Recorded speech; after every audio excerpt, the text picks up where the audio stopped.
Good afternoon, good morning, good evening, everyone. It is 7:18 p.m. Eastern Standard Time on this 20th day of April, 2021. All right, taking a look at the US dollar, Canadian dollar. So this regression channel is drawn from the swing high back on the 19th of March, 2020. I'm looking at the daily chart all the way to the prior major swing low, pivot swing low at on the 21st of January, 2021. And that brings us to where we are now.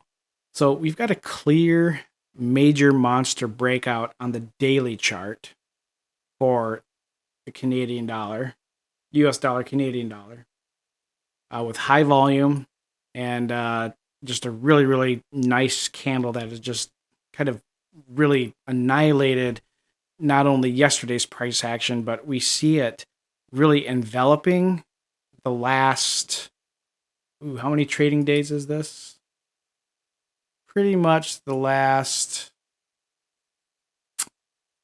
we'll say the last 19 days or 13 trade days. So really actually all of April and then moving forward, we've really kind of soaked up all of that congestion.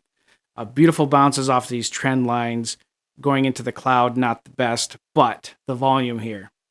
The volume on this breakout move was substantial. Now we do have some economic data coming in. The core CPI comes in at 8:30 in the morning, so it'll be interesting to see how the dollar loonie trades overnight. Is it going to push down south? Is it going to keep going? Probably likely to keep going. And then whatever the news is, bullish or bearish, doesn't matter because news doesn't matter.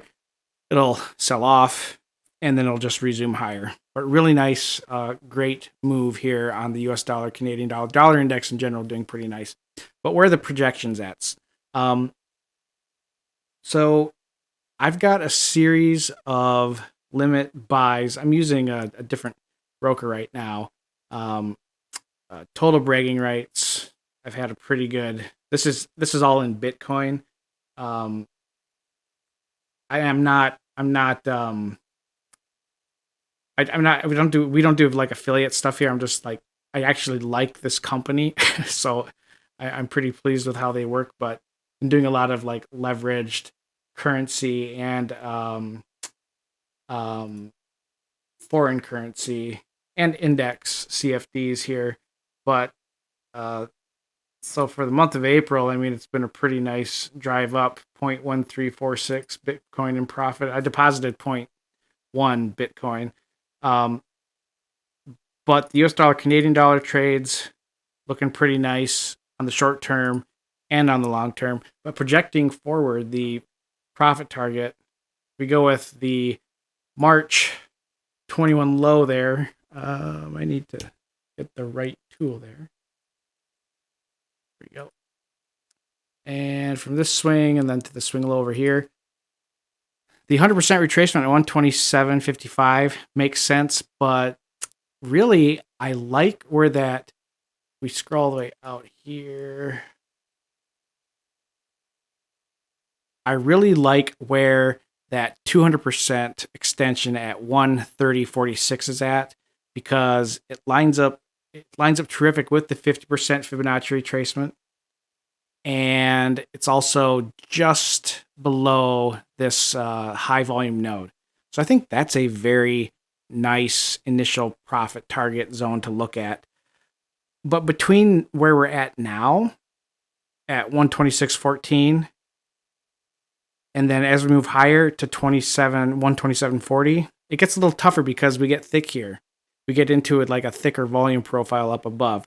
But I'll tell you what, once the US dollar, Canadian dollar breaks above 127.50, once it breaks above this level, there's a volume trough and price will just get sucked up in there really, really high. So I mean a 600 pip move over a 2-week period or even just a 5-day trading period, 5 trading day period, very likely. Because there's been a ton of congestion down here, a ton of kind of shadow support coming in at these price levels. So watch out, especially when we get to 127.50 and if we can hold above it and bust above it, this thing will shoot up pretty fast. And it needs to happen. We need a pretty good corrective move because it's been over 365 days that we've had any type of really strong corrective move. I mean, if you're bearish on the dollar loonie here, you should want to see some kind of conviction trade set up. You want to put the bears in control again. Then we probably do need to move back up to 132, test that, see if it fails, and then we can short again. For right now, definitely looking at the long setup here. From all the State Exchange Rates UK TV, thank you for watching. Please don't forget to like and subscribe.